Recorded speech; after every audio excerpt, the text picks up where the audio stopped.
Okay, we're going to do a bunch of examples here of just integrals involving substitution. So the game is to look for a function and its derivative. Yes, 4x to the second power plus 3 does not have the derivative of x, but it has the derivative of 8x, and so as long as it's the same up to a constant, we can work with it. So we're going to make this substitution. We're going to say u is equal to 4x squared plus 3. That makes du dx is equal to 8x, which means that dx is going to be du over 8x, skipping a tiny bit of algebra there. Okay, so now this is a definite integral, and no longer, when I make my u substitution, the limits of integration are no longer, my integral will no longer be in terms of x, so I need to note that my limits of integration are in terms of x, so don't accidentally substitute them into a u expression at the end. So the dots will do that.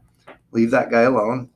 Our substitution gives us e to the u, and then to relate our differentials, dx is going to be du over 8x.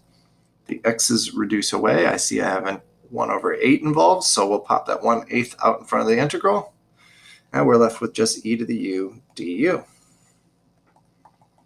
That's easy enough. What has derivative e to the u? Well, e to the u does, so we have 1/8 e to the u evaluated by our limits of integration. But let's get everything back into terms of x. So 1 over 8 e raised to the 4x squared plus 3.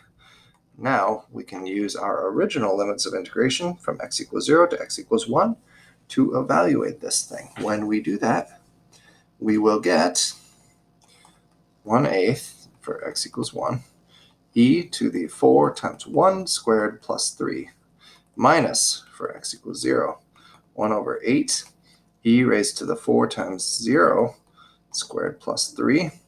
This gives us 1/8 e to the 7th power minus 1/8 e to the 3rd power, which is a fine answer.